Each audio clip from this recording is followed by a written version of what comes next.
सुखदं केवलं ज्ञानमूर्ति ध्यानधातितं गगनसदृशं तत्त्वमच्युति लोकेशम् एकं नित्यं विमलमुचलं सर्वदा संस्कृतं भवात्रितं त्रिगुणरहितं सद्गुरुतं नमामि।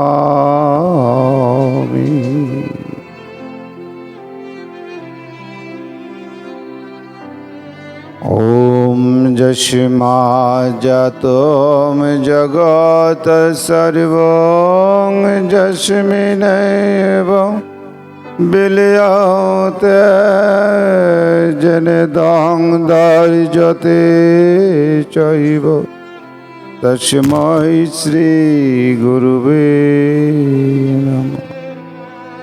ॐ श्रीगुरुवे नमः। ॐ श्रीगुरुवे नमः। ॐ श्रीगुरुवे नमः।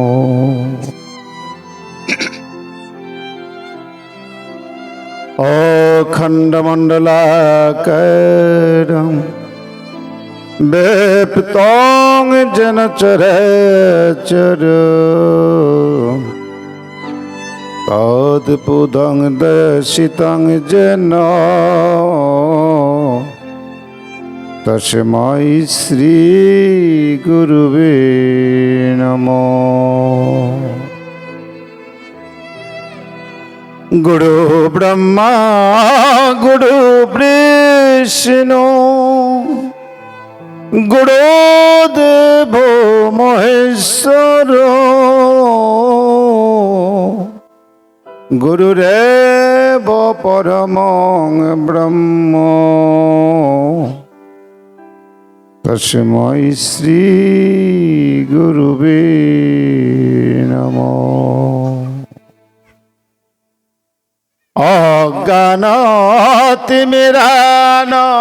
अज्ञानतिमिरान्धस्य ज्ञानाञ्जनशलाकया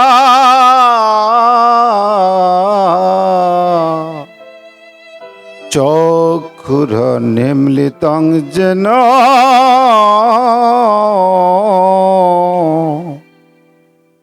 तस्मै श्रीगुरुवे नमः। न गुरुरधिकं तत्त्वं न गुरुरधिकं तपः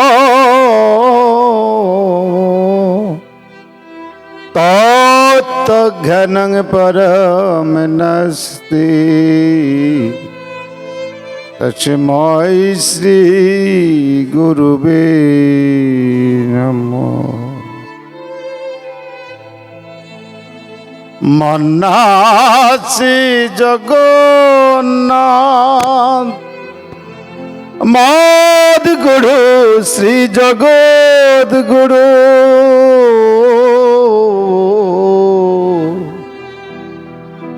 ममात्मा सर्वभूतात्मा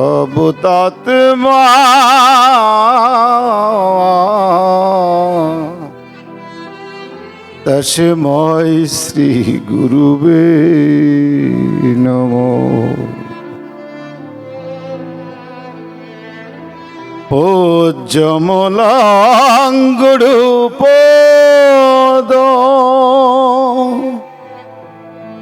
देनमूलं गुरुरूपं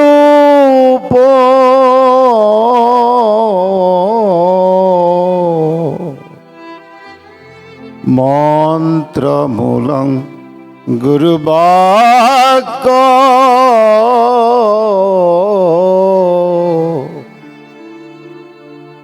তস্মৈ শ্রী গুরুবে নমঃ।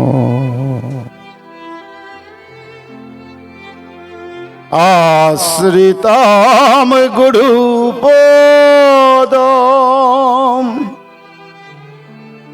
নির্ভরতা গুরু নাম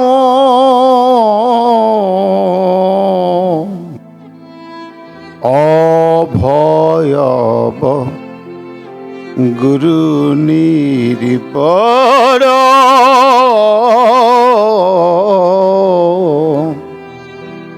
তস্মৈ শ্রী গুরুবে নমঃ।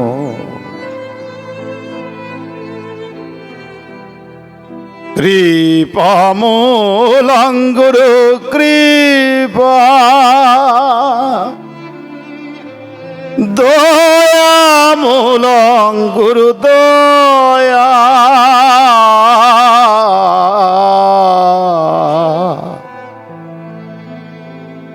পরম সম্বল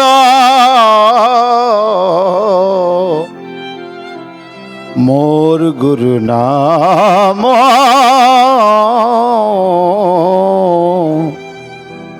তস্মৈ শ্রী গুরুবে নমঃ।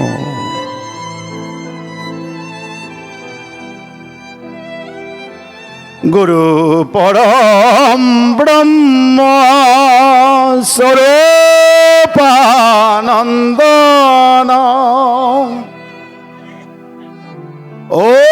ওমকার স্বরূপানন্দন অবেদ মূর অভিজ্ঞা মন্ত্রণ ব্রহ্মচর্য ব্রত ধারণম অযাচক ঋষি বন্দে পুরুষোত্তম স্বরূপানন্দনম।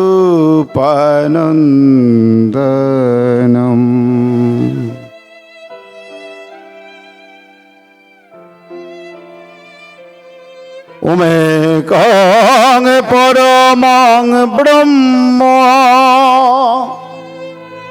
ওমেকং শরণং মম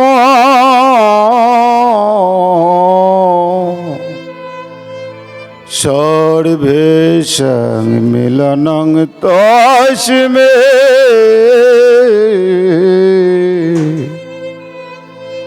ওমকারায় নমো নমঃ।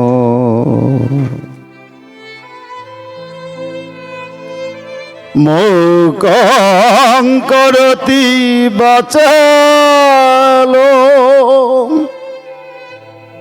পঙ্গুং গয়তে গিরিম যদ কৃপতমহং বন্দে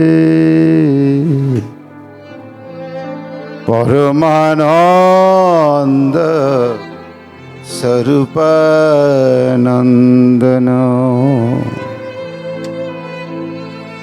বন্দে সদা সুন্দরম শ্রী সদ্গুরু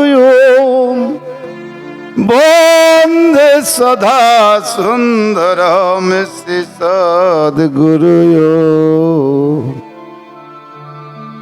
বন্দে সদা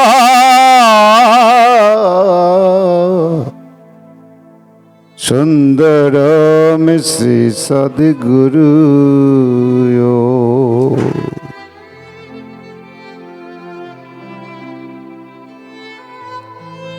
সমবেত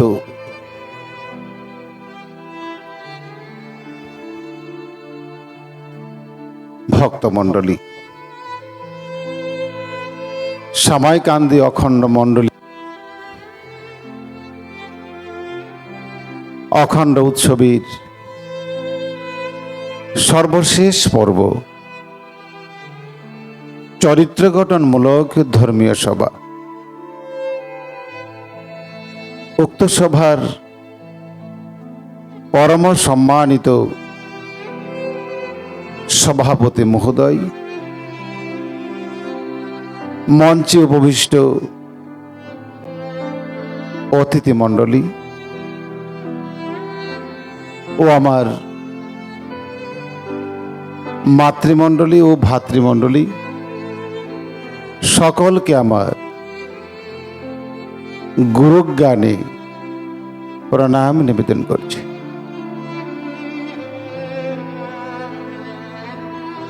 সমবেত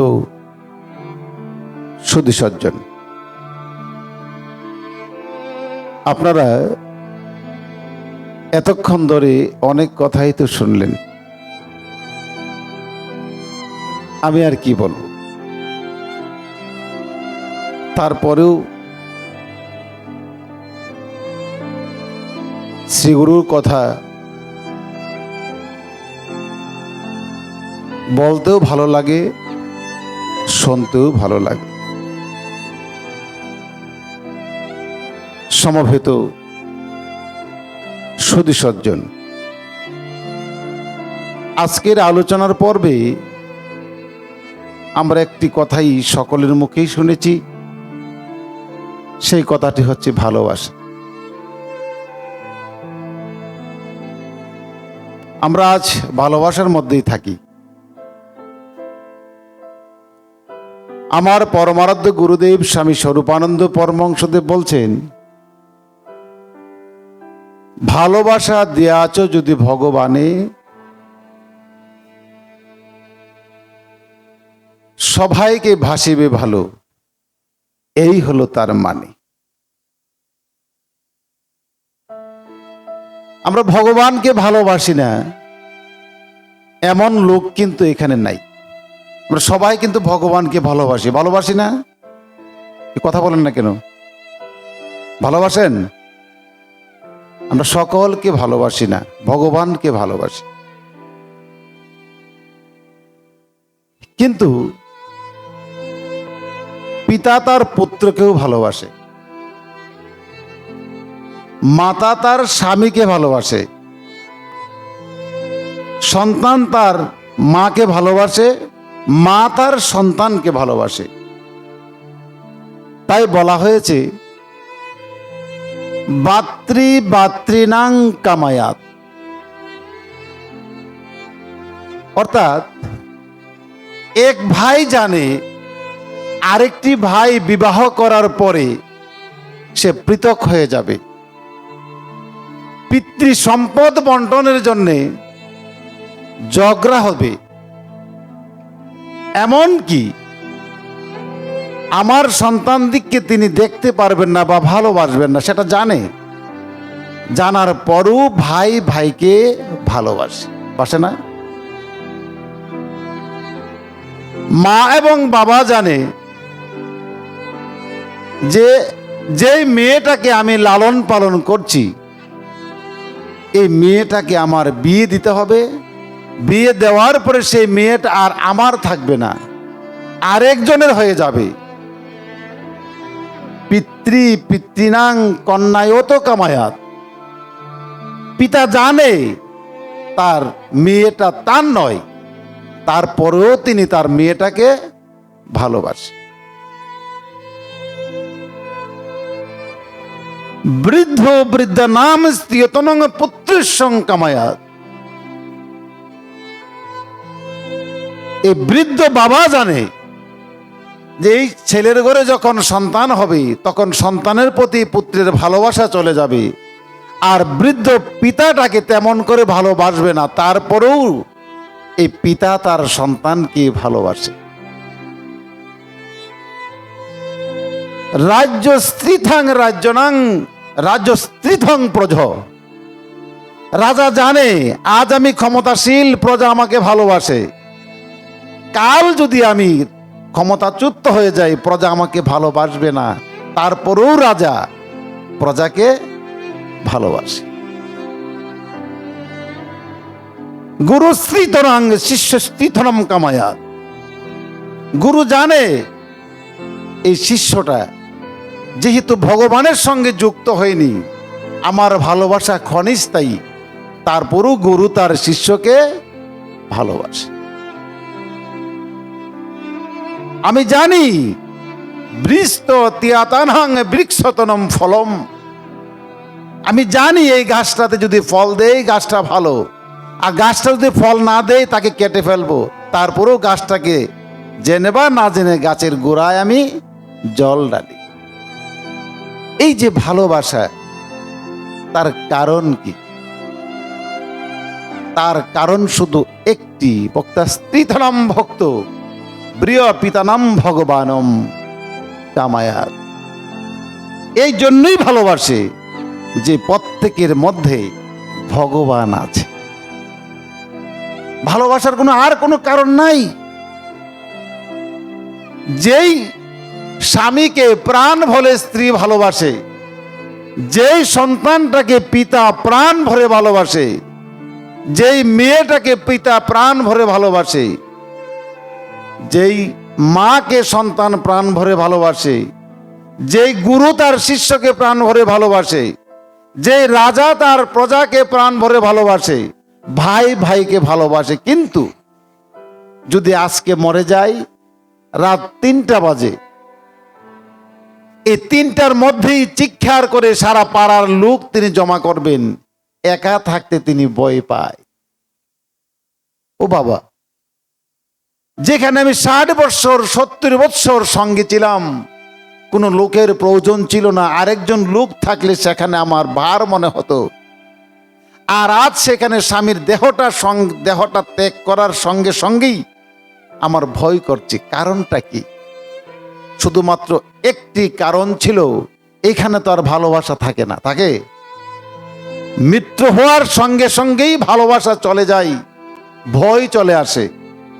এই যে ভয়টা আসলো, ভালোবাসাটা চলে গেল, তার কারণ শুধু একটি, এতক্ষণ এই দেহটার মধ্যে ভগবান ছিল, এখন ভগবান নাই। নাকি আর কোনো কথা আছে? এতদিন ভালোবাসছি ভগবান ছিল বিদায়, আর এখন থাকে আমি ভালোবাসতে পারছি না, ভগবান নাই বিদায়। যতক্ষণ আমি মূল্য আছে ততক্ষণ সেই সিগারেটের প্যাকেটটিতে যতক্ষণ এই সিগারেট আছে ততক্ষণ সে আমার পকেটে। আর যেই মাত্র আমার সিগারেট শেষ হলো, দেয়াশলার শলা শেষ হলো, সে মাত্রই সে ডাস্টবিনে। ঠিক তদ্রুপ ভাবে আমার এই দেহটা হচ্ছে একটি এই দেয়াশলার প্যাকেট। যতক্ষণ পর্যন্ত আমার মধ্যে ভগবান আছে ততক্ষণ আমি জীবিত, আর যেই মাত্র আমার ভগবান চলে গেল সেই মাত্রই আমি মৃত। এখন আমরা যদি একজনকে ঘৃণা করি, আমি কি এই মানুষটাকে ঘৃণা করলাম নাকি ভগবানকে করলাম? ভগবানকে করলাম। আমি যদি একজন মানুষকে ভালোবাসি, এই কি মানুষটাকে ভালোবাসলাম নাকি ভগবানকে ভালোবাসলাম? ভগবানকে ভালোবাসলাম। এই জন্যই স্বামী বিবেকানন্দজি বলছেন, জীবে প্রেম করে যেই জন সেই জন সেবিছে ঈশ্বর।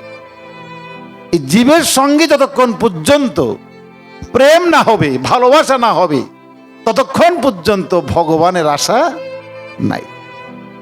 আমার বৈষ্ণব ধর্মে বলছেন, জিভে দয়া নামে রুচি বৈষ্ণব সেবন, তাহা হতে ধর্ম নাহি নাহি সনাতন। সনাতনকে বলছেন, হে সনাতন, তুমি মন দিয়ে শোনো, এই জীবের প্রতি দয়া আর নামেতে রুচি আর বৈষ্ণব সেবন যদি তুমি না করো, সনাতন ধর্ম তোমার থাকবে না। এখন এই জীবটাকে শুধু মানুষের জীব না, আমরা বিশ্বাস করি একটা তেলাপোকাও ভগবানের সংসারের সদস্য, একটা পিঁপড়া ভগবানের সংসারের সদস্য। আমরা সর্বশ্রেষ্ঠ সৃষ্টির জীব, তাহা সত্ত্বেও রোজগার যদি না করি আমাদের আহার মিলবে না। মিলবে? কিন্তু একটা পিঁপড়া 40 হাত মাটির নিচে, একটা পিঁপড়া 40 হাত গাছের উপরে, তারপরও কি সে উপবাস? কে খাওয়ায়? ভগবান খাওয়ায়। কারণ সর্বভূতনাম ভগবানম, এমন কোন স্থান নেই ভগবান নেই। ভগবান সব জায়গায় সর্বভূতে সর্বস্থানে তিনি বিরাজিত। অতএব তিনি সর্বখানে তিনি যখন আছেন, এই পিঁপড়াকেও ভগবানই খাওয়ায়, তেলাপোকাও ভগবানই খাওয়ায়। অহেতুক কাউকে যদি আমি কষ্ট দেই, অহেতুক কাউকে যদি আমি মেরে ফেলি, এটা ভগবানকেই মারা হয়। এই জন্যই আমাদেরকে ভালোবাসতে হবে মানুষকে। মানুষকে ভালোবাসা ছাড়া কখনো কোনো মানুষ ভালোবাসার রাজ্যে প্রতিষ্ঠিত হতে পারে না।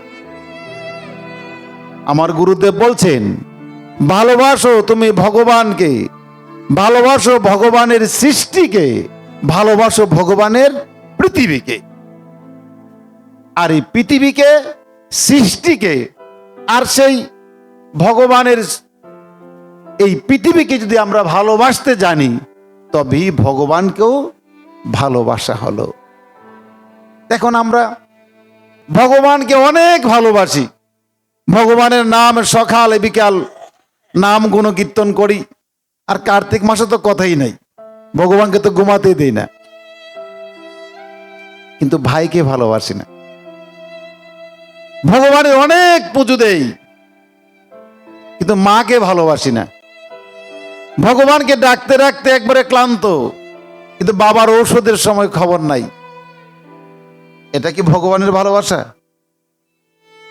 অনেক ভগবানকে ডাকি, কিন্তু বাইরের আইলের বেলায় তার বাড়িতে কতটুকু জায়গা আমি আনতে পারি, এটা আমার চিন্তা।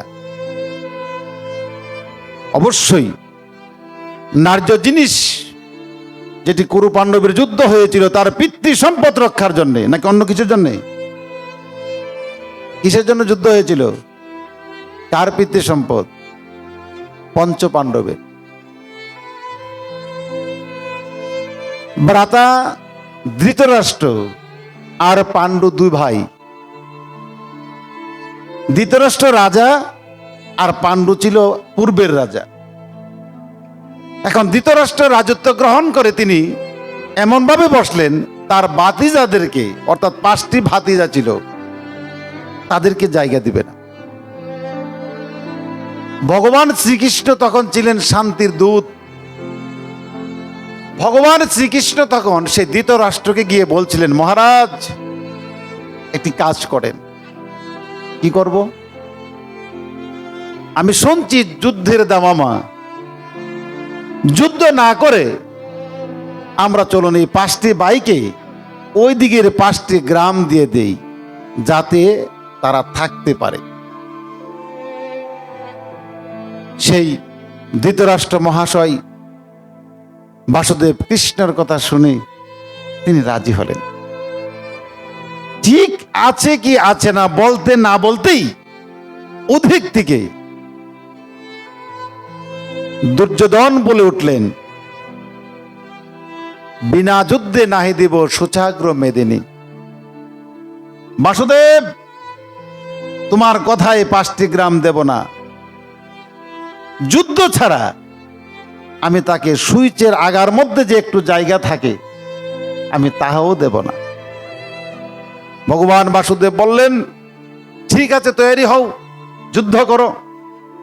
ওই যুদ্ধের মধ্যে এই পঞ্চ পাণ্ডব জয় হলো, আর ধৃতরাষ্ট্রের 100 পুত্ররা পরাজয় বরণ করলো। কারণ পঞ্চ পাণ্ডবের সঙ্গে ভগবান ছিল, আর ধৃতরাষ্ট্রের সঙ্গে অসংখ্য সৈন্যবাহিনী ছিল। তারপরও ধৃতরাষ্ট্র যুদ্ধে টিকতে পারেনি, কারণ ভগবানের সঙ্গে সমস্ত সৈন্য, সমস্ত অস্ত্র, সমস্তই বৃথা। কিন্তু এই যুদ্ধটা হয়েছিল মাত্র পিতৃ সম্পদ রক্ষার জন্যে। দাদার সম্পত্তি আমার 2 বাবা এবং কাকা তো সমান সমান পাবে, সেই জায়গাতে যদি জ্যাঠা মহাশয় নিয়ে যায়, আমাকে না দেই, এখানে তো যুদ্ধ করতেই হবে। আমি সে কথা বলি নাই। আমি বলছি যে অন্যের সম্পত্তি আমি যেন 1 ইঞ্চি পরিমাণ না অধিগ্রহণ করি। আমি যেন অন্যের পাওনা কড়াই গন্ডায় পরিশোধ করি, আমাকে সেদিকে থাকতে হবে। যেই কথাটি বলছিলাম, ভগবানকে অনেক ভালোবাসি কিন্তু পড়োশিকে ভালোবাসি না। পড়োশির বাড়িতে খাবার নেই, আমি ভালো করে খাই। পড়োশিকে আমি যা ইচ্ছে যেভাবে পারি সেভাবে চাপিয়ে চাপিয়ে যাতে নিচু রাখতে পারি সেই চেষ্টা করি। এখন আমি যতই হরিনাম করি, এই হরিনাম কি আমার মধ্যে ক্রিয়া হবে? যতই হরিনাম করি ততই যেন দুঃখ আমাকে কাছে আসে। আর তখন দুঃখের মধ্যে বলি, ভগবান তোমার এত ডাকি তুমি শোনো না, তুমি কি কানা? ভগবান কানা না, ভগবান দেখে বিদায় আমার কর্ম অনুসারে আমাকে ফল দেয়।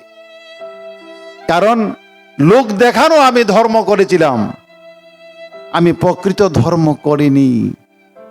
যেই ধর্ম করলে আমার কল্যাণ হতো, যেই ধর্ম করলে আমার মঙ্গল হতো, যেই ধর্ম করলে আমার 14 পুরুষ উদ্ধার হতো, ওই ধর্ম আমি করিনি। আমি করেছি লোক দেখানো। লোকে মন্দ বলবে না করলে, তিলক না দিলে মানুষে মন্দ বলবে, পরিষেবাদ না গেলে মানুষে মন্দ বলবে, গীতা পাঠে না গেলে মানুষে মন্দ বলবে।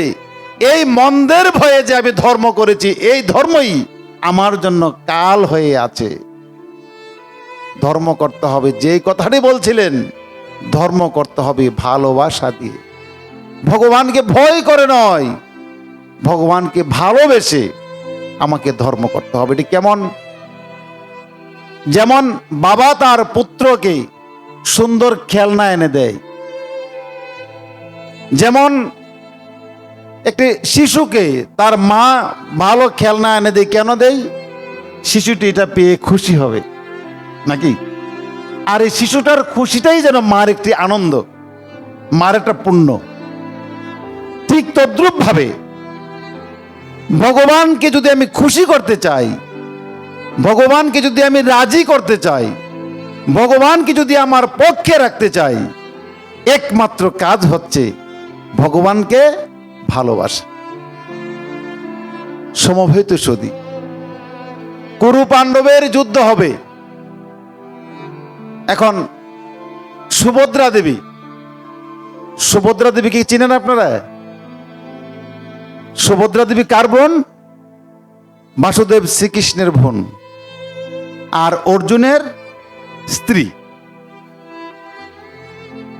সুভদ্রা দেবীকে অর্জুন বলছেন, সুভদ্রা, যুদ্ধ তো আসন্ন, এই যুদ্ধে জয়ী হতে পারে কিনা জানি না। ভগবান বাসুদেব কৃষ্ণ তো অনেক দয়ালু, অনেক কৃপালু, তাকে একটু বলো না, একটু আশীর্বাদ করতে, যাতে আমরা যুদ্ধে জয় হতে পারি। সুভদ্রা দেবী বললেন, অর্জুন, আশীর্বাদ বলে আনা যায় না, আশীর্বাদের জন্য তার কাছে যেতে হয়, যেতে গিয়ে আশীর্বাদ পেতে হয়। কিন্তু আমরা এখন করি কি? হ্যালো, ভালো আছেন নি? ভালোই। কালকে আমার ফ্লাইট, এটা আশীর্বাদ করেন, আশীর্বাদ হয়ে গেল নাকি? কখনো না। এইভাবে আশীর্বাদ হয় না। ওই সুভদ্রা দেবী বলছিলেন, অর্জুন, এই যুদ্ধের আসন্নের সময়ে যদি ভগবান শ্রীকৃষ্ণের কাছে তুমি যাও আর গিয়ে যদি তুমি আশীর্বাদ প্রার্থনা করো, ভগবান কৃষ্ণ তোমাকে আশীর্বাদ করবে। আর যদি তিনি প্রাণ থেকে তোমার জন্য আশীর্বাদ করে, তুমি যুদ্ধে অবশ্যই জয় লাভ করবে। সুভদ্রা দেবীর কথা শুনে অর্জুন স্থির করলেন, আগামীকাল সকালবেলা আমি ভগবান কৃষ্ণের কাছে যাব। আর অধিক থেকে দুষ্ট দুর্যোধন শুনে ফেললেন যে অর্জুন নাকি ভগবান কৃষ্ণের কাছে যাবে, তাই অর্জুন ঘুম থেকে ওঠার আগেই আমি চলে যাব। দুর্যোধন প্রভাতে ঘুম থেকে উঠে, অর্জুন ঘুম থেকে উঠার পূর্বেই তিনি ঘুম থেকে উঠে ভগবান শ্রীকৃষ্ণের কাছে চলে গেলেন, গিয়ে দেখে ভগবান শ্রীকৃষ্ণ কি করে, ঘুমায়। এখন ঘুমের মধ্যে ডাক দেবে, তাই তিনি মাতার কাছে বসে থাকলেন। অর্জুন যাওয়ারও আরো অনেক আগে। কিছুক্ষণ পর অর্জুন গেল, গিয়ে দেখে দুর্যোধন বসা ভগবান শ্রীকৃষ্ণের মাথার কাছে। আর জায়গা কোথায় পাই, ভগবান শ্রীকৃষ্ণের মাথার কাছে তো অর্জুন বসবেও না, তাই তিনি পায়ের কাছে বসলেন। ভগবান শ্রীকৃষ্ণের ঘুম ভাঙল। ঘুম ভাঙ্গার সঙ্গে সঙ্গেই চেয়ে দেখে অর্জুন পায়ের কাছে বসা। অর্জুন তুমি? দুর্যোধন বললেন, ভগবান আমি তো অর্জুনের অনেক আগে এসেছি, এসে আপনার এখানে বসে আছি, তো আপনি তো আমাকে দেখেন নাই। না, এবার বলো অর্জুন তুমি কিসের জন্য আসছো? ভগবান আমি আসছি, যুদ্ধ তো আসন্ন দুর্যোধনের সঙ্গে। এখন এই যুদ্ধে আমি জয়লাভ করতে পারবো কিনা বা জয়লাভ করবো কিনা। ভগবান বললেন, হ্যাঁ জয়লাভও করবে, তোমার সঙ্গে আমিও থাকবো। এইদিকে দুর্যোধন চেটে গেলেন, বললেন এটা কি বললে তুমি? আমি আগে এসেছি, তুমি আমার সঙ্গে থাকবে না। আমি প্রথম ঘুম থেকে উঠে যাকে দেখেছি আমি তার সঙ্গে থাকবো। ঠিক আছে তুমি তার সঙ্গে চলে যাও, তোমার সেই সৈন্যবাহিনীগুলি আমাকে দিয়ে দাও। ঠিক আছে তুমি নিয়ে যাও। তাকে সমস্ত সৈন্যবাহিনী দিয়ে দিল। আর ভগবান শ্রীকৃষ্ণ কার সঙ্গে ছিল? অর্জুনের সঙ্গে ছিল। প্রশ্ন করা হলো, বলরাম জিজ্ঞেস করলেন, কৃষ্ণ আমি তো দুর্যোধনের গুরুদেব, আর তুমি হচ্ছে অর্জুনের বন্ধু বা বন্ধু, তুমি এই দুর্যোধনের সঙ্গে না থেকে তুমি অর্জুনের সঙ্গে গেলা কেন? ভাই আমার কাছে তো দুজন সমান, কিন্তু ঘুম থেকে উঠে যখন আমি প্রথম দুর্যোধন অর্জুনকে দেখেছি তখন তার সঙ্গে আমি কথা দিয়ে ফেলেছি। আর দুর্যোধন যেহেতু আগে এসেছে বলেছে, তাই তাকে আমার এই অষ্টার সৈন্যবাহিনীগুলি দিয়ে দিয়েছি। এটাও তুমি অন্যায় করেছো, তুমি থাকার দরকার ছিল। ভাই কিভাবে থাকি? দুর্যোধন তো আমার কাছে আসতো না, যখন শুনছে অর্জুন আমার কাছে আসবে তখন তিনি দৌড়ে আগে চলে আসছে, দেখা দেখি। এই জন্য তাকে আমি আশীর্বাদ করতে পারলাম না। সেই আশীর্বাদ কাকে করলেন? অর্জুনকে করলেন। আর অর্জুন সেই আশীর্বাদ পেয়ে তিনি যুদ্ধে জয়লাভ করল। সমবেত সুধী, ঠিক সেরকম ভাবে আমরা যে এই পৃথিবীতে আছি, আমরা কিন্তু একটি যুদ্ধক্ষেত্রে আছি না? ভাইয়ে ভাইয়ে মারামারি, বাবা পুত্রে লাটালাটি, বউ শাশুড়ির ঝগড়া, সেই জালে জালে মিল নাই। এই যে একটি সংসারের মুহে আমরা যেইভাবে, কেউ আছি রোগের যন্ত্রণায় কাতর, কেউ আছে ঋণের যন্ত্রণা কাতর, কেউ আছে উদরের অগ্নির দেবের কাতর, কেউ আছে মামলা মোকদ্দমার কাতর, কেউ অতি দুর্বল, কেউ অতি সবল। এই বিভীষিকার মধ্যে আমরা সকলেই কিন্তু যুদ্ধক্ষেত্রে আছি। এই যুদ্ধক্ষেত্রে থেকে যদি আমরা বাঁচতে চাই, শুধু একমাত্র একটি আমাদের উপায়, সেটি হচ্ছে আশীর্বাদ, ভগবানের আশীর্বাদ, ভগবানের প্রতিনিধি গুরুদেবের আশীর্বাদ, আর মা এবং বাবার আশীর্বাদ। এই আশীর্বাদ ছাড়া আমরা কখনো এই সংসার যুদ্ধে আমরা টিকে থাকতে পারবো না। সমবেত সুধী, যার সংসারের মধ্যে মা এবং বাবা আছে, জানতে হবে তার ঘরে বট গাছ আছে। যার ঘরে বাবা নেই, মা আছে, জানতে হবে বট গাছ আছে, কিন্তু ডালের পালা নেই, গাছের ঢাল নেই, পাতা নেই। যার গুরু জীবিত আছে, জানতে হবে আকাশে চন্দ্র এখনো উদিত আছে। যার গুরু শ্রীদেহে নেই জানবে আশীর্বাদ আছে, কিন্তু গুরু শ্রীদেহে নেই। চন্দ্র আছে কিন্তু আলো নেই, কিরণ নেই। আমাদের যারা দুর্ভাগ্য, যাদের মা আছে বাবা নেই, যাদের মা বাবা আছে মা নেই, আবার এমন কেউ আছে মা বাবা কেহই নেই, আমরা অত্যন্ত সর্বক্ষেত্রেই আমরা দুর্ভাগ্য। আবার যাদের ঘরে মা এবং বাবা সবাই আছে, আসুন না আমরা অবহেলা না করে তাদের প্রতি একটু যত্নশীল হয়ে তাদের মন থেকে আমরা একটু আশীর্বাদ সঞ্চয় করি। আশীর্বাদের জন্যে আপনাকে লাখ লাখ টাকা মা বাবার তলে খরচ করতে হবে না। সকালে একটু হাসি মুখ দিয়ে একটু ডাক দেন, আর বিকালে একটু হাসি মুখে একটু কথা বলেন, দেখবেন তো তারা খুশি। তারা কিন্তু আর কিছু চায় না। আমার গুরুদেব বলছেন, যেই সন্তান তার মা এবং বাবাকে সম্মান করতে জানলো না, জানতে হবে সেটা জঙ্গলের জানোয়ার। আসুন আজকে ভালোবাসার দিনে আমরা সকলেই মা এবং বাবাকে আমরা ভালোবাসতে শিখি। সমবেত সুধী, এই বাড়িতেই আমরা যেই বাড়িতে আজ অনুষ্ঠান করছি,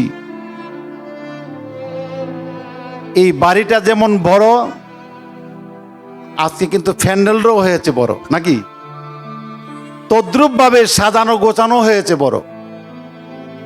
এই বাড়ির অনুসারে সবকিছু কিন্তু ঠিক আছে, আছে না? আর এই বাড়ির মানুষটাও কিন্তু বড়, দেখছেন কত বড় মানুষ। এই বাড়ির মানুষটা যেমন বড়, এই বাড়ির মানুষটার মনটাও বড়। আর ওনার মন থেকে ওনার ছেলেদের মনটা আরো বেশি বড়। কেমন বড় জানেন? আমাকে একদিন আনন্দ করে বলছেন যে আমার ছেলে যখন চাকরি হয়েছে, চাকরি করে প্রথম বেতনটা পেয়েই আমার কাছে এনে দিয়েছে, বাবা আমি বেতন পেয়েছি নাও। পিতা এর চেয়ে বড় আনন্দের আর কি আছে? যে সন্তান বেতনটা এনে তার বাবার হাতে দিয়েছে, যে বাবা আমি বেতন পেয়েছি তুমি নাও। বাবা কি সেটি খাবে? বাবা তার মাকে ডেকে বেতনটি দিয়েছে। এর চেয়ে বড় চাওয়া আর পাওয়ার কি আছে? আর আমাদের কিছু জানোয়ার আছে, সে রুজি করে, কত রোজগার করে, মা এবং বাবা জানেই না।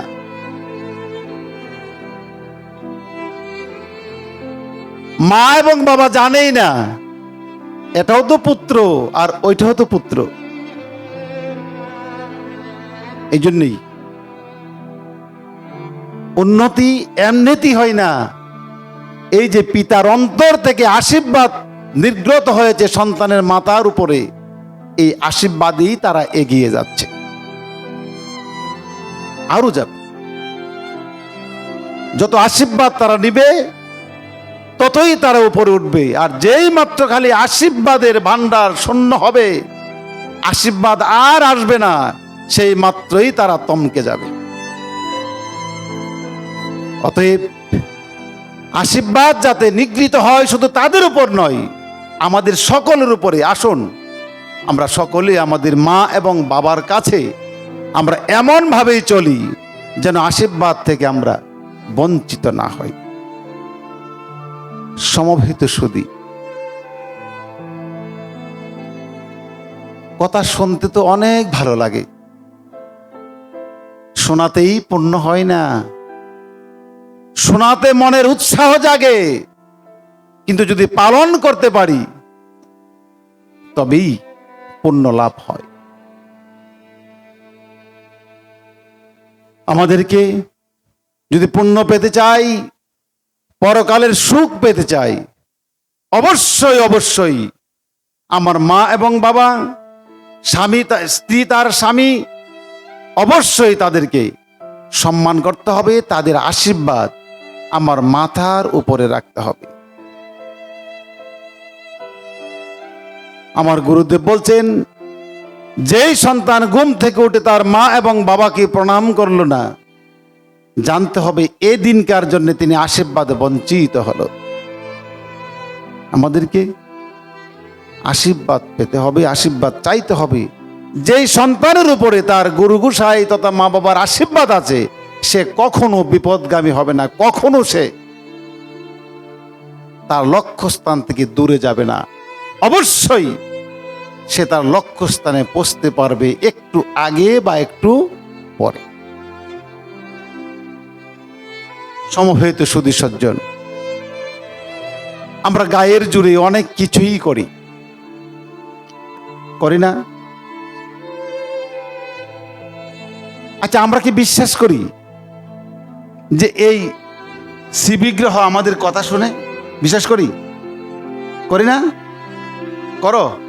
কে কে করো? সবাই। যদি আমাদের কথা শুনে, তাহলে গালি দিলে যে শুনে, এটা সত্য কিনা? নাকি এই সময় কান বুঝে রাখে? শুন, যদি আমি প্রার্থনা করি সময়, ডাক দেই সময় যদি ভগবান শুনে, আর গালি দেওয়ার সময়ও ভগবান শুনে না? দেখুন, এই শ্রী বিগ্রহ, বাবা মনির বিগ্রহ কি আমাদের প্রত্যেক ঘরে ঘরে আছে না? তাহলে যখন আমি আমার মুরব্বীকে গালি দেই, যখন আমি আমার মা বাবাকে গালি দেই, যখন আমার ভাইকে গালি দেই, যখন আমার স্ত্রীকে গালি দেই, যখন আমার পাশের বাড়ির লোকটাকে গালি দেই, তখন কি আমার গুরুদেব শুনে না? শুনে। অতএব মন্ত্র পড়লে যেমন তিনি শুনে, আর বকাঝকা করলেও তেমন শুনে, নাকি? আর এখন তো একটা ফ্যাশন হয়ে গেল, জপেও বকেও, নাকি? আছে না এমন? এই মালাগুলি সাক্ষী। মালা জপলে যেমন সাক্ষী হয়, বকলেও তেমন সাক্ষী হয়। এই মালা একদিন তোমার বিরুদ্ধে সাক্ষী প্রদান করবে। তুমি আমাকে হাতে নিয়ে ওকে গালি দিয়েছিলে, আমাকে হাতে নিয়ে তুমি ওই স্বার্থ করেছিলে, তোমার এই মালা তোমাকে পতন করবে। অতএব যাই করি না কেন, আমরা আমাদের সাবধান হতে হবে। সমবেত সুধী সজ্জন, আমরা আকাশে দেখতে পাই একটা চাঁদ, আরেকটা স্থান কি, একটা সূর্য আরেকটা আধার যেন তাকে গিলে ফেলে না? আমরা বলি চন্দ্রগ্রহণ, সূর্যগ্রহণ বলি না? এগুলির কারণ কি? এসবের কারণ তো হচ্ছে রেন থেকে। রেন মৌকুফ করতে পারেনি বিধায় একজন আরেকজনকে গিলে খেচ্ছে।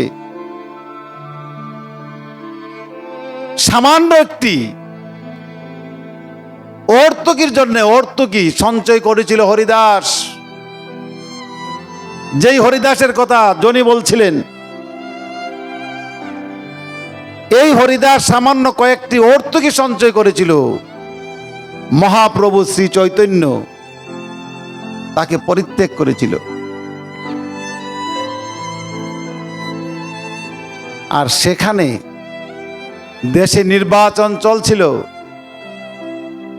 আর কিছু লোক এই মেম্বারের কাছ থেকে, ওই চেয়ারম্যানের কাছ থেকে, ওই মহিলা মেম্বারের কাছ থেকে যেই পরিমাণ টাকা আনলো আর খাইলো। জবাব কি? এক পয়সা ঋণের জন্য তুমি পার হতে পারবে না। একটি পয়সা ঋণের জন্য, দেনার জন্য তোমাকে আটক থাকতে হবে, ওপারে যাওয়া হবে না। আর আমরা সেখানে কি করলাম? হাজার হাজার টাকা তাদের খেলাম, একজনেরটা খেলাম, আরেকজনকে ভোট দিলাম। এটি তো কথা ছিল না, এটি হচ্ছে ঘুষ। এইসবের জন্যে আমাদেরকে একদিন ঠেকতে হবে, আটক করা হবে। তখন আমাদের কি হবে উপায়, কি হবে জবাব? এই পরপারে কি উদ্ধার হবে? আমরা সহজ কথা পেয়েছি, হরিনাম করো সকল পাপ মাপ, নাকি? সকল পাপ মাপ না। একজনের কাছ থেকে যদি আমি 100 টাকা ধার আনি, আর এই টাকাটা পরিশোধ না করা পর্যন্ত তার কাছে আমি দেনা, এই হরিনামে এই পাপ মাফ করবে না।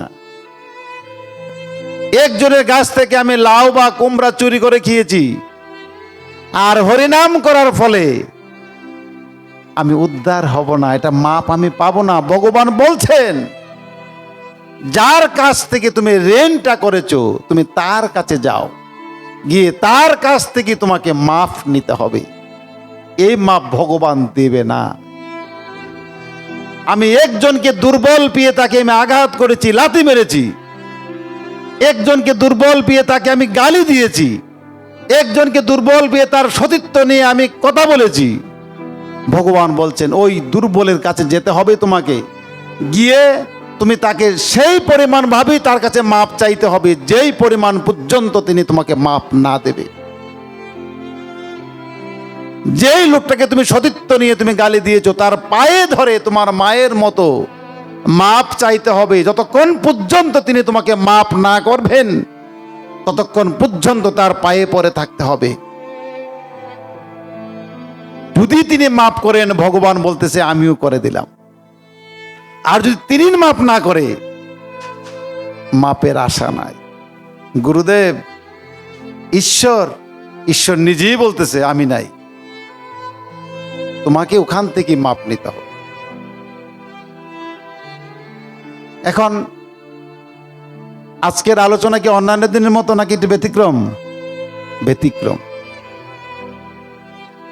কারণ আমাকে যদি চলতে হয়, আমি যদি পরকালের আশা করি, তাহলে আমাকে এমন ভাবে সোজা হতে হবে যাতে মৃত্যুর সময় যে সোজা হয় এই সোজা।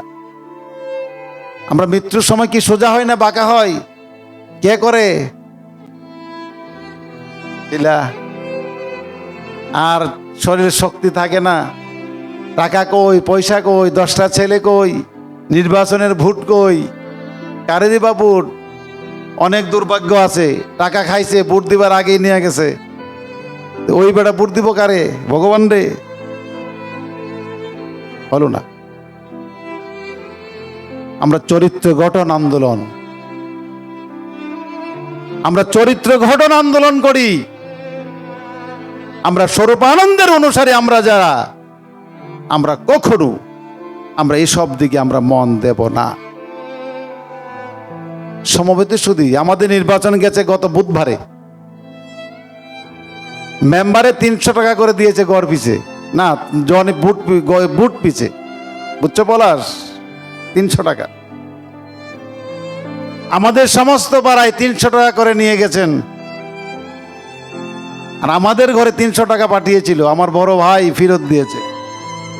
সাহসটা পেলে কোথায় এই ঘরে টাকা পাঠানো? আমি বিশ্বাস করি স্বরূপানন্দের ছবি যেখানে থাকে এই ঘরের মানুষের কখনো অভাব হয় না। কারণ পরমারাধ্য শ্রী শ্রী বাবামণি বলছেন, আমি যেখানে আসন করে বসি, যে আমার শিষ্য হয়, যে আমার মন্ত্র জপে, তার ঘরে কখনো অভাব থাকে না। আমি খুদ করে অন্য টুকাইতে আসি নাই, রাজ্য সুখের মুকুট নিয়ে আসে আছি। আমার যিনি শিষ্য হবেন তিনি ইহকালেও সুখে থাকবেন, পরকালেও সুখে থাকবেন। এটা কে বলছেন? স্বরূপানন্দ। অতএব এই বুটের 300 টাকা আর 30,000 টাকা আমাদের প্রয়োজন নাই। বুকের মধ্যে হাত দিয়ে নিজেকে বলো, আমি রোজগার করবো, আমি খাবো। পরের টাকার জন্য আমার জন্ম হয় নাই। আমার জন্ম হয়েছে আমি নিজে রোজগার করে খাবার জন্যে। স্বাবলম্বন আমার ধর্ম, ব্রহ্মচর্য আমার ব্রত, উপাসনা আমার পূজা। আমি লক্ষ্মী পূজা করি না, লক্ষ্মী আমাকে অর্থ দেবে। আমি সরস্বতী পূজা করি না, সরস্বতী আমাকে বিদ্যা দেবে। আমি কার্তিক পূজা করি না, আমার বিবাহ হয় না, বিবাহ করিয়ে দিবে। আমি করি তার পূজা, দুর্গা যার কাছ থেকে শক্তি আহরণ করেছে, সরস্বতী যার শক্তিতে শক্তি প্রদান করে, লক্ষ্মী যার শক্তিতে ধন সম্পদ দান করে, আমরা করি সেই ঈশ্বরের পূজা। অতএব সেই ঈশ্বরের কাছে কোনো কিছুর অভাব নাই। আমার গুরুদেব বলছেন, যে চাই কম কম পায়, আর যে না চায় সে ভুরি ভুরি পায়। নাকি? সজল আমাকে ফোন দিয়েছে, তার দোকানের নাকি কারিগর চলে যাচ্ছে, এখন কি করব? এখন কি করা? বক্তা তো ফোন দিয়েছে, আমি নিশ্চিত থাকো কারিগর আসবে, থাকবে। পরদিন ফোন দিয়ে বলে, আপনি কিছু করছেন? আমি কি আর সমস্ত তাবিজ করতে পারবো? এখন তো কারিগর রাজি হয়ে গেছে। বাবা মনেকে বলছি, এটাই সত্য। স্বরূপানন্দজি বললেন, আমার দেহ নিয়ে আমি চলে গিয়েছি, আমার ফটোর সম্মুখে তুমি প্রতিজ্ঞা করো, ফটোর সম্মুখে তুমি কথা বলো, আমার ফটো তোমার সঙ্গে কথা বলবে, জীবন্ত কথা বলবে। আমার ছবি হচ্ছে আমার পূর্ণ প্রতিনিধি। ছবির সম্মুখে গিয়ে বলো, হে গুরুদেব, আমার এই সমস্যা আমাকে সমাধান করে দাও। বাউনি বলছেন, আমার ছবি তোমার কথা শুনে তোমার সমস্যার সমাধান আমি করে দেব। দিবেন তোমার সেই বিশ্বাস এবং ভক্তি তোমাকে থাকতেই হবে, কারণ তুমি স্বরূপানন্দ সন্তান। আমাদেরকে কি দীক্ষা দিয়ে, কি দীক্ষা গুরুর ছবি দিয়ে পূজা করার জন্যে? না। কার ছবি? ওমকারের ছবি। আমাদের ধর্মের মধ্যে বিভিন্ন ধর্মগুরু আছেন অনেক গুরুদেব, তারা দীক্ষা দিয়ে কি দিয়ে দেয়? গুরুদেবের ছবি দিয়ে নিয়ে পূজা করো। আর আমাদের দীক্ষার সময় সেগুলির ব্যবস্থা নাই। আমাদের দীক্ষা যখন হবে তখন ওমকারের বিগ্রহ থাকবে, ঈশ্বরের ছবি থাকবে। আমি যার পূজা করি তুমি তার পূজা করো, আমি যার নাম জপ করি তুমি না তার নাম জপ করো, আমি যেভাবে জপ করি তুমি সেইভাবে জপ করো, আমাকে নয়। এটি হচ্ছে অখণ্ড আদর্শ। এই অখণ্ড আদর্শ এমন একটি আদর্শ, সকল ধর্মকে আমরা ভালোবাসবো কিন্তু নিজ ধর্ম পালন করব। সকল মতকে আমরা ভালোবাসবো কিন্তু নিজ মতকে আমরা পালন করব। সকল গুরুকে আমরা শ্রদ্ধা করব কিন্তু নিজের গুরুদেবকে আমরা মন প্রাণ দিয়ে আমরা মানব। এটা হচ্ছে অখণ্ড আদর্শ। আমরা এটি বলিনি যে আমার ধর্ম ঠিক আর সব মিথ্যে, আমার মতে আসলে স্বর্গে যেতে পারবে, অন্য মতে গেলে স্বর্গে যেতে পারবে না, এসব বুয়ালা। ঢাকা যেতে কি শুধু বাসে যাওয়া যায়, রেলে যাওয়া যায় না? ট্রেনে যাওয়া যায় তো, প্লেনে যাওয়া যাবে না? তাই সমস্যা কি? রুচি নাগে বৈচিত্রা জু করলিল নানাপত জুসা। রুচির বৈচিত্র্য হেতু বৃষ্টির জল চালে পড়ে, আর চালের জল উঠানে পড়ে, উঠানের জল খালে যায়, খালের জল বিলে যায়, বিলের জল নদীতে যায়, নদীর জল সাগরে যায়। লক্ষ্য তো সকলের ঈশ্বর। অতএব যেই যেই দেবতার পূজা করে তিনি ঘুরে ঘুরে তিনি ঈশ্বরের কাছে যেতে হবে।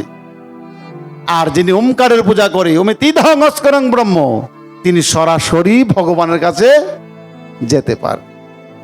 পার্থক্য কি? শুধু সময়ের। যিনি অন্য গুরুদেবের বা অন্য দেবতার পূজা করে তিনি ঘুরে ঘুরে অনেকক্ষণ পরে তিনি সেই ঈশ্বরের কাছে যেতে হবে। আর ওমকারের পূজা যারা করে তারা সোজা সহজেই তার ঈশ্বরকে পেতে পারে। সমবেত সুধী, আমরা চরিত্র গঠন আন্দোলন করি, এই চরিত্র সুগঠিত না হলে কখনো ধর্ম করা যায় না।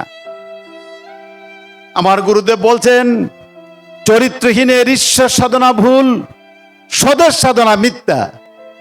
তোমরা চরিত্রবান হও, নয় আমার সোনার দেশ তোমার হাতে নিরাপদ নয়। আচ্ছা বলুন তো দেখি,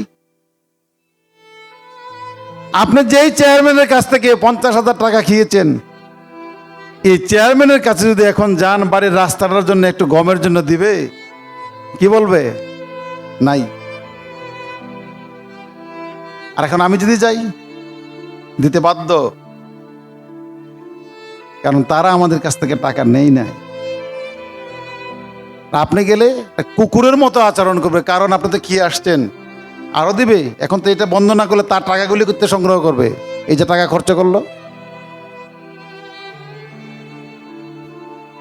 এই চরিত্র যতক্ষণ পর্যন্ত সুগঠিত না হবে, আমার চরিত্র যদি ভালো হতো আমার মেম্বার ভালো হতো, আমার চরিত্র যদি ভালো হতো আমার চেয়ারম্যান ভালো হতো, আমার চরিত্র যদি ভালো হতো আমার এমপি মন্ত্রী ভালো হতো। আমার চরিত্র ভালো না বিদায়ী আমার সেগুলি একটু ভালো না। শ্রীমদ্ ভাগবতে বলা হয়েছে, বৃদ্ধ বিতস্তিতনম বৃদ্ধিস্যম বৃদ্ধিসম্পপম, অর্থাৎ সেই আমরা যে প্রজা আছি, এই প্রজা অনুযায়ী নাকি ভগবান রাজা নিয়োগ করে। আমাদের চরিত্র অনুযায়ী রাজা। বানর রাজা কে হয়? বানর হয় নাকি মানুষ হয়? বানর হয়। অসুরদের রাজা কে হয়? অসুর হয় নাকি মানুষ হয়? অর্থাৎ যেই প্রকারের অসুর, এই অসুরের রাজা অসুর, মানুষের রাজা মানুষ, দেবতাদের রাজা দেবতা। তদ্রূপ ভাবে বানরদের রাজা বানর। তা আমরা যেমন বানর হয়েছি, আমাদের রাজাগুলিও তেমন বানর। আমরা যদি সকলে তাদের কাছে টাকা না আনতাম, নিরপেক্ষভাবে ভোট দিতাম ভালো মানুষ দেখে দেখে, তাহলে কি ভালো মানুষ নির্বাচিত হইতো না? হইতো না। আর আমরা টাকা খেয়ে দিয়েছি বিদে এখন ওই বানর রাজা হয়ে গেছে। আসুন, নৈতিক চরিত্র যতক্ষণ পর্যন্ত আমাদের সংশোধন না হবে, ততক্ষণ পর্যন্ত ধর্ম আমাদের কাছে অসহ্য। অতএব ধর্মকে যদি আমরা স্বচ্ছ করতে চাই, সবল করতে চাই, অবশ্যই আমাদের নৈতিক চরিত্র আমাদের পরিবর্তন করতে হবে। সমবেত সুধী সজ্জন, আমরা ভালো মানুষ হওয়ার কথা বলি, আমরা চরিত্র সুগঠিত হওয়ার কথা বলি, আমরা এক ঈশ্বরের পূজার কথা বলি, আমরা গাঁজা খাইও না, মদ খাইও না, সুদ খাইও না, ঘুষ খাইও না, পর নারীতে আসক্ত হইও না, চুরি করিও না, ডাকাতি করিও না, আমরা এই কথা বলি। আমরা বলি না তুমি আমার কাছে দীক্ষা গ্রহণ করো, আমরা বলি না তুমি আমার আদর্শ গ্রহণ করো। তবে যদি মনে করো এই আদর্শ ভালো, তুমি গ্রহণ করো, কারণ এই আদর্শহীন কখনো মানুষ লক্ষ্যস্থানে পৌঁছতে পারে না। সমবেত সুধী, সর্বানন্দের অনুষ্ঠান যদি না হতো, এইখানে বসে থাকতো 10 থেকে 15 জন বুড়ো মানুষ, আর বসে থাকতো যে মায়েরার ঘরে কাজ নাই এমন কটা মা। লক্ষ্য করে দেখুন মায়েরা, বাবারা, এখানে যুবক ছেলেরা বসে আছে, তারা ধর্ম করতে চায়, তাদের পিপাসা ধর্ম করতে চায়। আর ধর্ম করে বিদায় একটি ছেলেও ধূমপান করে না, গাঁজা খায় না, মদ খায় না, পরনারীতে আসক্ত হয় না, জুয়া খেলে না। আর যেই ছেলেটি আপনার বাড়িতে আছে, খোঁজ নিয়ে দেখুন তার চরিত্রের খবর, খোঁজ নিয়ে দেখুন সে কত অমানুষ, খোঁজ নিয়ে দেখুন কত সে লম্পট।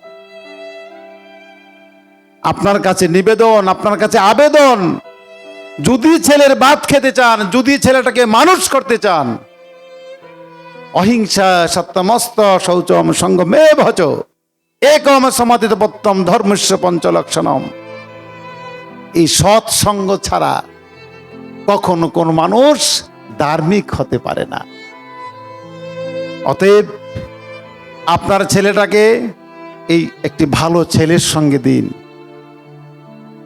ওই পাশের বাড়ির লোক কি বলে, ওই বাড়ির লোক কি বলে, ওই সব না শুনে এখনই সময় আপনার ছেলেটাকে মানুষ করান। আমার গুরুদেব বলছেন, বাল্য বলে বয়সের উপেক্ষা করো না, বাল্যেই করিতে হবে ব্রহ্মের সাধনা। নরম থাকিতে মাটি ঘটনা সম্ভব, কঠিন হইলে মাটি মানে পরাভব। এই ছোটবেলা যদি ছেলেটাকে মানুষ না করেন, বড় হয়ে মানুষ হওয়ার সম্ভাবনা নাই, একেবারেই নাই। অতএব একটি মাত্র আদর্শ, একটি মাত্র নৌকা, এই নৌকাটি হচ্ছে স্বরূপানন্দের নৌকা। এই নৌকায় যে উঠবে সেই একমাত্র চরিত্রের কথা শুনবে, চরিত্র সুগঠিত করবে। আর এই নৌকায় যে না উঠবে, ওই নৌকায় যে না উঠবে, সে শুনবে এক সময় ছেলেরা মদ খাই, এক সময় সিগারেট খাই, এক সময় ফুলাফান এগুলি করই। আর সর্বানন্দে বলে তোমাকে ধূমপান ছাড়তেই হবে, তোমাকে সিগারেট ছাড়তেই হবে, মদ ছাড়তেই হবে, গাঁজা ছাড়তেই হবে। সর্বানন্দ বলেন মদ কখনো প্রসাদ হতে পারে না, মদ কখনো প্রসাদ হতে পারে না, ধূমপান কখনো প্রসাদ হতে পারে না। আমরা বিশ্বাস করি এই গাঁজা কখনো প্রসাদ হয় না, মদ কখনো প্রসাদ হয় না। মহাদেব ছিলেন বৈষ্ণব, মহাদেবের কাছ থেকে গাঁজা খাওয়া শিখেছ, জটা রাখা তো শিখনি। মহাদেবের কাছ থেকে সিদ্ধি খাওয়া শিখেছ, কিন্তু বিষ খাওয়া তো শিখনি। মহাদেবের কাছ থেকে মদ খাওয়া শিখেছ, কিন্তু তুমি তোমার স্ত্রীকে তো ভালোবাসতে শিখনি। মদ কি এসে স্ত্রীকে মারে না। আর মহাদেব কি করত? যখন শুনছে সতী দেহত্যাগ করেছে, সতীকে কাঁধে নিয়ে তিনি কান্না করতে করতে বিশ্ব ব্রহ্মাণ্ড ঘুরবেন প্রতিজ্ঞা করলেন। বিষ্ণু দেখলেন এই যে মহাদেব যে কাণ্ড করতে যাচ্ছে, সতীর তো কষ্ট হবে, তাই তিনি বিষ্ণু চক্রের দ্বারা 51টা টুকরো করে ফেললেন সেই সতীদেহ। এই 51টা টুকরো যেখানে যেখানে পড়েছে সেটি আমাদের তীর্থ হয়েছে। কোথায় তুমি গাঁজা খাও মহাদেবের কাছ থেকে শিখেছ, স্ত্রীকে তো ভালোবাসতে শিখনি। কি শিখেছ? ওই মুখের দল। গাজার মত কি প্রসাদ হতে পারে রে? নিজেকে জিজ্ঞাসা কর। অজ্ঞানের দল। আর 2 পয়সা দেবের ব্রাহ্মণ একদিনও মুখ খুলে না, একবারও বলে না ওই তোরা মদ খাইস না, গাঁজা খাইস না। যদি পয়সা না পাই, যদি কালকে না আনে, সমস্যা। অপবিত্র ব্রাহ্মণ, অপবিত্র যজমান। এই জন্যই নরকে যায় ব্রাহ্মণ, আর এই যজমান সবই নরকে যাবে। অতএব আমরা এসব করতে আমরা রাজি না।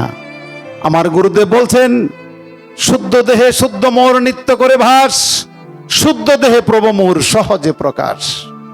যতক্ষণ পর্যন্ত শুদ্ধ না হবে, পবিত্র না হবে, ততক্ষণ পর্যন্ত এই মুখ দিয়ে হরিনাম কোনো কাজে আসবে না।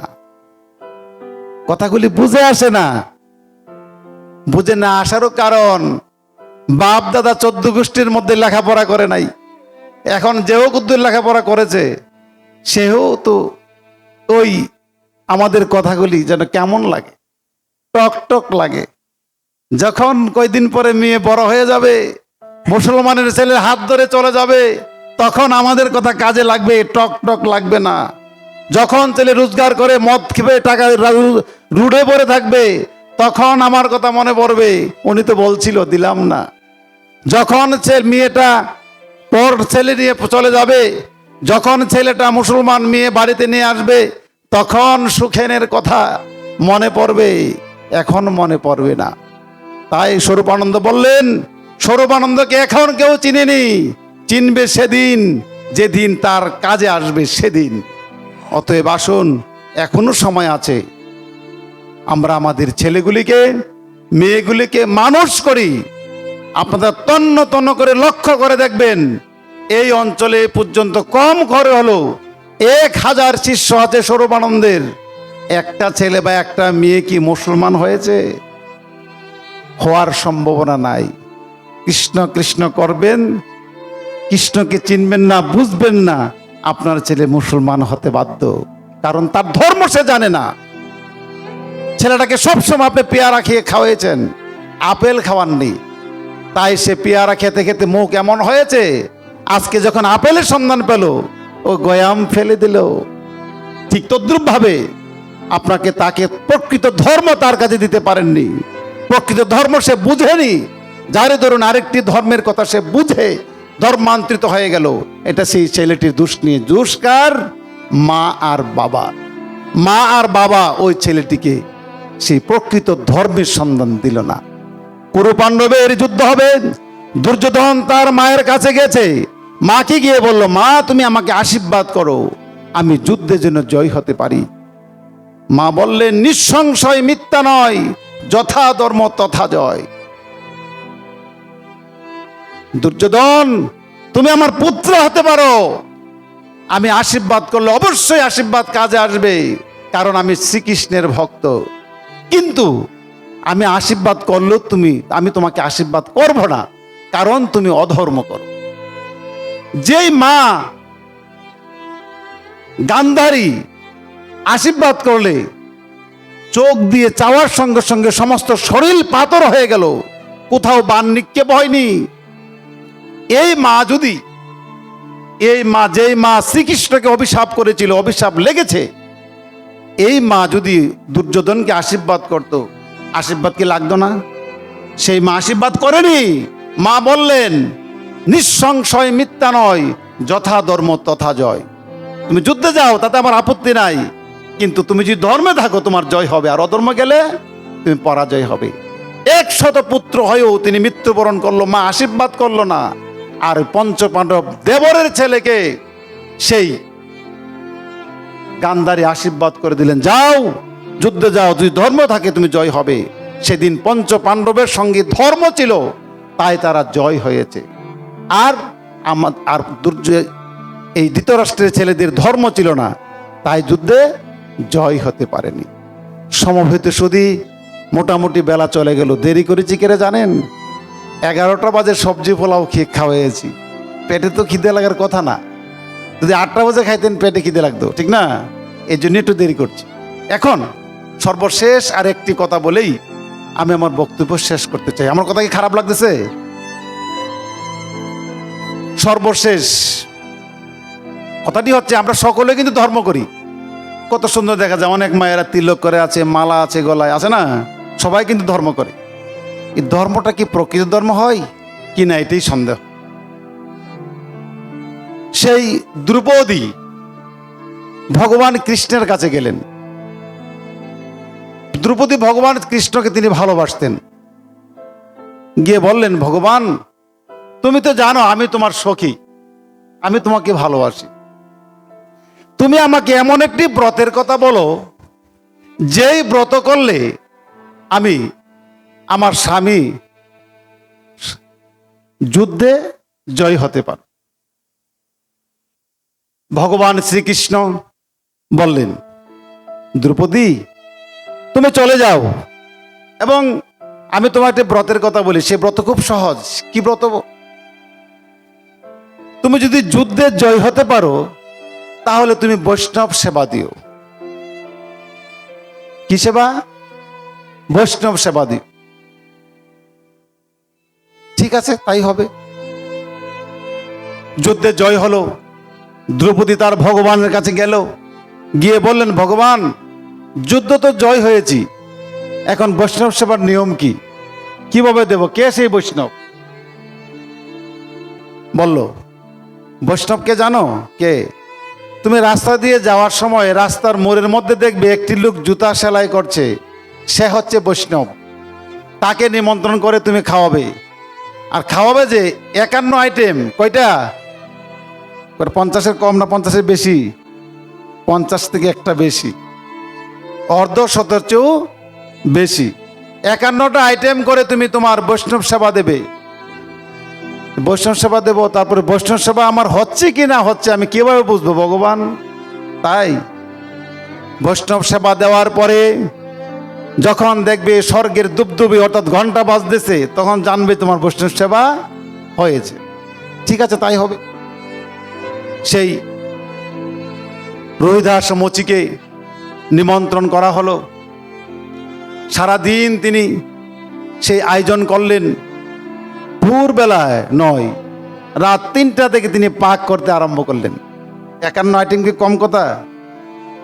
10টা-12টাতে খায়া কোলাই দাঁড়ি না।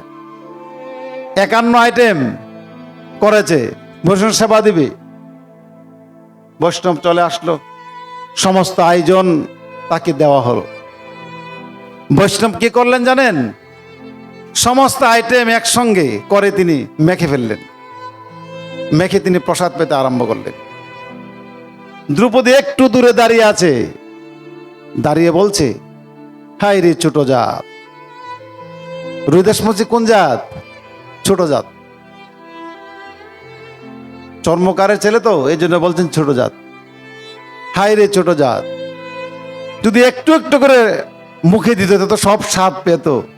এখন সকলগুলি একসঙ্গে মুখে কি স্বাদ পেল? এই কথা বলে তিনি দাঁড়িয়ে রইলেন। বৈষ্ণব সেবা হলো, বৈষ্ণব সেবা করে চলে যাচ্ছে, দুবদুবিত বাজল। এটা কি হলো? এটা কি হলো? দৌড়ে আবার ভগবান শ্রীকৃষ্ণের কাছে গেল, গিয়ে বললেন, ভগবান বৈষ্ণব সেবা তো দিলাম, দুবদুবিত বাজলো না, তুমি কি আইটেম কম করেছিলে? না ভগবান, 51 আইটেমই করেছি, নিয়মের মধ্যে কোনো অসুবিধা হয়নি। বাজলো না কেন? জানি না তো। আমি জানি। কি সেটা? তুমি দাঁড়িয়ে অহংকার চিত্তে বলেছিলে ছোট জাত, ও সবগুলি একসঙ্গে মেখে খেলো, আলাদা আলাদা করে যদি খেত স্বাদটুকু তো পেত, তাই তোমার বৈষ্ণব সেবা হলো না। এখন কি করা? তো পুনরায় তুমি আবার নিমন্ত্রণ করো, আবার তুমি 51 আইটেম করো, পরে অহংকার চিত্ত হয়ে তুমি তার পূজা দাও, তোমার সেবা লাগবে। তাই করা হলো। দ্রৌপদী আবার পুনরায় আয়োজন করলো, রুইদাস মুচিকে আনা হলো, এনে তিনি আজ ভিন্ন রকম একটি চিত্র করলেন। কি করলেন? যে আজকে তিনি কিভাবে খায় না খায় এসব দিকে আমি তাকাবো না। তিনি বললেন, ভগবান আপনি সেবা করেন। আমি প্রণাম দিলাম। লম্বা হয়ে ষষ্ঠাঙ্গে তিনি প্রণাম দিলেন। যতক্ষণ পর্যন্ত বৈষ্ণব সেবা করলেন ততক্ষণ পর্যন্ত তিনি প্রণাম করে শুয়ে রইলেন। যখন বলল দ্রৌপদী তুমি উঠো, আমার সেবা শেষ হয়েছে, তখন উঠে বললেন, কই দুবদুবি তো বাজতেছে না। এই মুহূর্তেই স্বর্গের দুবদুবি ঘন্টা বেজে উঠল, বৈষ্ণব সেবা লাগলো। ঠিক তদ্রূপ ভাবে আমরা যতই ধর্ম করি, কর্ম করি, অহংকার চিত্ত নিয়ে যদি করি, এই ধর্ম 51 আইটেম কেন, 108 আইটেম দিয়ে অন্নকূট করেন, শাশুড়ের একবেলা দেন না, এই কূট কি হবে? 108 আইটেম দিয়ে অন্নকূট করেন, বাড়ির মুরব্বীকে ডাক দেন না অহংকার চিত্তে, আজ তো তারে কোন লাগবো নাকি, তারে কোন কি দরকার, হবে না, হবে না, শেষ হয়ে গেল। এই অহংকার মুক্ত হয়ে আমাদেরকে ধর্ম করতে হবে। সমবেত শুধু আমাদের চাইতে একটা পাখির দাম অনেক বেশি। এই পাখিটির নাম জানেন? কাঠবিড়ালি। এই কাঠবিড়ালি পাখি তিনি শুনছে রাম সেতু নির্মাণ করছে সীতাকে উদ্ধার করার জন্যে। কাকে উদ্ধার করার জন্যে? আরেকটি কথা বলতে হয়, সীতা মাকে রাবণ নিয়ে গেল। সীতা মা এমন কি সুন্দর ছিল যে রামের সীতা ছাড়া হবে না। অর্জুন হইলে তো আরেকটা বিয়ে করে নিলে, তোর সীতার দরকার নেই, আরেকটা বিয়ে করলে নাকি অর্জুন, ঠিক না? আহা, এই রাম সেদিন কয় মাস ছিল? 9 মাস অপেক্ষা করেছিল। 9 মাস, বর্ষার কালের পরে যুদ্ধ করবে, 9 মাস যুদ্ধের আগেই তিনি অপেক্ষা করেছিল।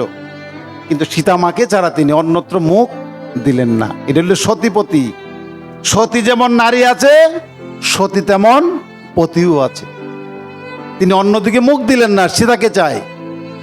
এই সীতাকে আনার জন্য তিনি সেতু নির্মাণ করবেন। এই বানররা সেতু নির্মাণ করছেন, এই কথাটা কে জানতে পারলো? কাঠবিড়ালি। কাঠবিড়ালি শুনলো রাম সেতু নির্মাণ হচ্ছে, এই সেতুতে হাজার হাজার বানর সেররা জীবন আত্মাহতি দিচ্ছে, অতএব সেখানে গিয়ে আমাকে কিছু করতে হবে। তিনি আসলেন, এসে দেখি হনুমান থেকে আরম্ভ করে ছোট বানর, বড় বানর থেকে আরম্ভ করে অসংখ্য মানুষ আর বানররা সেতু নির্মাণ করছে। এই সুযোগে সেই কাঠবিড়ালি পাখি কি কাজ করবে? বলেন, আমি ভগবানের কাজে কিভাবে লাগি? সে একটি বুদ্ধি করলো, আমি নদীতে গিয়ে আগে স্নান করে আসি, ভগবানের কাজ তো করতে হবে, আগে স্নান করে আসি। এই কাঠবিড়ালি নদীতে গিয়ে স্নান করলো। স্নান করে এসে উপরে যখন আসলো, আসার পরে বসলো মাটিতে, বসার পরে তার শরীরে কিছু মাটি লাগলো। এবার তো পেয়ে গেছি কাজ। কি কাজ? যে এই মাটিগুলি যদি আমি বাঁধে নিয়ে দিই তাতেও কিছু কাজ হবে। এখান থেকে মাটি গড়িয়ে গড়িয়ে সে শরীরে মাটি লাগাই, আর এই মাটি ওই বাঁধের মধ্যে গিয়ে আবার স্নান করে মাটিগুলি ধুয়ে পড়ে যায়। কথা কি বুঝতে পারছো? এইভাবে তিনি বারবার তিনি স্নান করছেন আর ভালো দিয়ে দিয়ে সেতুতে নিয়ে দিচ্ছেন। হনুমান গিয়ে রামকে বলছেন, ভগবান, একটা পাখি খুব যন্ত্রণা করছে, বারবার আমাদের সম্মুখ দিয়ে উড়ে যাচ্ছে, আমাদের শরীরের মধ্যে বালু পড়ে, এই জল পড়ে, এতে গিয়ে আমাদের কষ্ট হচ্ছে, তাকে মেরে ফেলি। রাগ, পাখিটাকে আমি জিজ্ঞেস করে নি সে কেন এমন করছে। এই পাখি এদিকে আসো। রামের কথা তো ব্যাঙও শুনতো না, রামের কথা সেই পাখিও শুনতো। সেই পাখিটাকে ডেকে আনা হলো। ও পাখি, তুমি এমন করছো কেন? ভগবান, এই হনুমানদের মতো আমাকে তেমন শক্তি দাওনি, আমাকে হাত দাওনি, আমাকে এত বড় করে তৈরি করোনি, অতএব তোমার এই বাদ আমি কিভাবে তোমাকে আমি সেবা প্রদান করব। তা আমি বালুতে গড়িয়েই বালু লাগাই শরীরে, আবার সেই জলের মধ্যে স্নান করে সেই বালুটি আমি এখানে পরিত্যাগ করি, আবার বালু আনি আবার দেই, আবার বালু আনি আবার দেই, এইভাবে করে করে আমি আপনার সেবা করছি মাত্র। হনুমান, শুনছো? ছোট্ট কাঠবিড়ালেও ভগবানের কাজের জন্য বেকুল হয়েছে, আর তুমি বলছো কি তাকে মেরে ফেলতে? আচ্ছা ঠিক আছে, যাও কাঠবিড়ালি, তোমার কাজ করো। একবার দুবার আবার যাচ্ছে, যাওয়ার পরেই আরেকটি বানর সেনা সেই কাঠবিড়ালির উপরেই এই পাথর নিক্ষেপ করলো, সঙ্গে সঙ্গে কাঠবিড়ালিটির প্রাণ ত্যাগ করলো। ভগবান শ্রী রামচন্দ্র দূর থেকে অনুভব করলেন কাঠবিড়ালিটি প্রাণ ত্যাগ করলো, বললেন, হনুমান, এই কাঠবিড়ালিটি স্বর্গে আহরণ করেছে, কারণ ভগবানের কাজ করতে করতে সে প্রাণ ত্যাগ করেছে, অতএব তিনি স্বর্গে গিয়েছে। আমরা গান গাই, আমার দেহ মন প্রাণ সেবাই লাগলো না, গান গাই না মায়েরা? সেবাই লাগছি না, আমি গান গাই, আর সেবা কাজের বেলায় সময় নাই। ভগবানের যখন কাজ শুরু হয় তখন কই সময় নাই, আর বয়া বয়া খোল করতাল দেয়া গান গাই, সেবাই লাগলাম না। এই হচ্ছে আমাদের ধর্ম। আমাদের চাইতে পাখিরও জ্ঞান বেশি, আমাদের চাইতে কুকুরেরও জ্ঞান বেশি, আমাদের চাইতে ভগবানের রাজ্যে সকলেই ভগবানকে ডাকে, আমরা শুধু স্বার্থের ডাকা ডাকি। সময় হইতে সদি ব্যাং কি ভগবানের কথা শোনে? শুনে। ভগবান শ্রী রামচন্দ্র স্নান করবে, এই ভগবান শ্রী রামচন্দ্র স্নান করতে যাওয়ার সময় এখন তার যে ধনুব্বাণটা ছিল কার কাছে দিবে? এই ধনুব্বাণটা, হনুমান তুমি আমার ধনুব্বাণটা কিছুক্ষণ রাখো। হনুমানকে দেওয়ার সঙ্গে সঙ্গে হনুমান বাঁকা হয়ে পড়ে যাচ্ছে। কেরে? ধনুব্বাণটা অনেক ওজন ছিল, ভারী ছিল। বলেন, বুঝছি, দাও এটা। হনুমানের কাছ থেকে নিয়ে তিনি মাটিতে পুঁতে রাখলেন। পুঁতে রেখে ভগবান শ্রী রামচন্দ্র স্নান করে আসলেন। এসে কাপড় পাল্টিয়ে তিনি সে ধনুব্বাণটা হাতে নিলেন। হাতে নিয়ে দেখছে কি জানেন? ধনুব্বাণের মাথার মধ্যে একটু লোহা থাকে না, এই লোহাটার মধ্যে রক্ত দেখা যায়। হনুমান, এখান থেকে রক্ত আসলো কোত্থেকে? জানি না তো, মাটিটা কুড়ো। এই মাটিটা কুড়তে আরম্ভ করলো। এই মাটিটা কুড়ে কুড়ে নিচে দেখা গেল একটি ব্যাঙ ছিল, বড় ব্যাঙ। এই ব্যাঙের উপরে এই আঘাত করেছে, তাই তার বানের আঘাতে রক্ত। সে রামচন্দ্র জিজ্ঞাসা করছে, ও ব্যাঙ, আমি যখন আঘাত করি তুমি যদি চিৎকার করে বলতা, ভগবান আমি এখানে, আমাকে আঘাত করো না, বা চিৎকার করতে, তবে তো আমি তোমাকে আঘাত করি না। তখন ব্যাঙ বলছেন, হে ভগবান, সমস্ত মানুষ বা সমস্ত সাপ যখন আমাদেরকে দৌড়ায় মারার জন্যে, সাপের আমাদেরকে খাওয়ার জন্যে যখন দৌড়াই, তখন তো আমরা তোমাকে দেখে আমরা রক্ষা পাই, তোমাকে ডেকে আমরা রক্ষা পাই। আর যখন ভগবান তুমি আমাকে আঘাত করছো, তখন আমি আর কাকে ডাকবো? তোমার আঘাত আমি নীরবে সহ্য করেছি। যাও, পরজন্মে তুমি রাম ভক্ত হয়ে জন্মগ্রহণ করো। সেই ব্যাঙটাও উদ্ধার হয়ে গেল।